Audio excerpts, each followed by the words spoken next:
3월 17일 금요일 아침입니다. 한 주간의 흐름이 빠르게 지나 벌써 금요일이네요. 빠르게 지나가는 시간, 우리에게 가장 중요한 일은 하나님의 말씀을 듣는 것입니다. 바쁘다는 핑계로 말씀 묵상을 놓치지 마시고 말씀과 함께 주님과 함께하는 기쁨 참 매일 묵상으로 하나님의 음성을 들으시길 바랍니다. 오늘 말씀은 마태복음 21장 33절에서 46절까지의 말씀입니다. 오늘 말씀은 포도원 주인과 악한 농부의 비유입니다. 앞에 들려주셨던 포도원의 두 아들의 비유에 이어서 대제사장들과 서기관들에게 들려주시는 비유입니다. 앞에 있는 비유가 불순종하는 아들에게 초점이 맞추어져 있다면 오늘 비유는 포도원을 차지하려는 농부들에게 초점이 맞추어져 있습니다. 예수님께서 포도원에 관한 비유를 많이 들려주시는 이유는 구약에서 포도원과 포도나무는 이스라엘 백성들을 상징하기 때문입니다. 포도원 주인이 포도원을 만들어 놓고 농부들에게 세를 주고 타국에 갑니다. 그리고 열매가 거둘 때가 되어서 세를 받기 위해서 자신의 종들을 보냅니다. 그러나 농부들은 열매 대신에 보낸 종들을 때리고 죽이고 돌로 칩니다. 주인이 더 많은 종들을 보냈지만 여전히 농부들은 똑같은 일을 자행합니다. 주인은 생각합니다. 아들을 보내면 존대할 것이다. 그리고 아들을 보냅니다. 그러나 농부들의 생각은 달랐습니다. 아들을 죽이면 상속자가 없으니 이 포도원이 우리 것이 될 것이다 라고 생각하고 아들을 포도원 밖으로 내쫓아 죽입니다. 비유를 마치고 예수님께서는 대제사장들과 서기관들에게 묻습니다.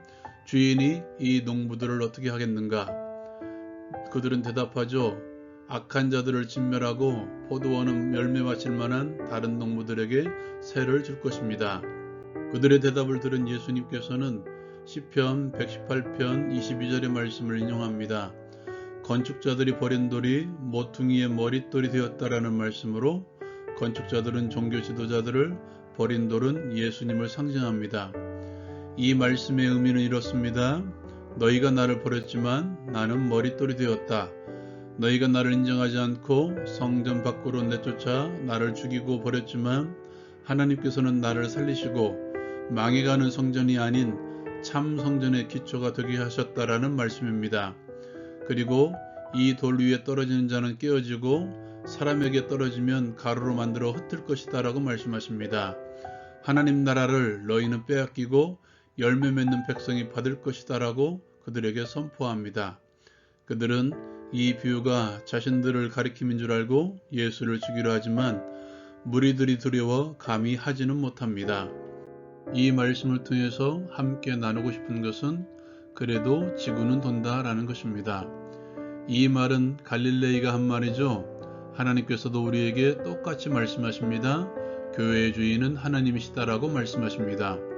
악한 농부가 포도원을 차지하기 위해서 주인의 아들까지 죽였듯이 예수님을 죽이고 옛 성전의 주인 행세를 하려고 했던 그들이었지만 하나님께서는 예수 그리스도를 죽은 자 가운데서 살리시고 옛 성전이 아닌 참 성전의 기초, 참 성전 자체가 되게 하셨습니다.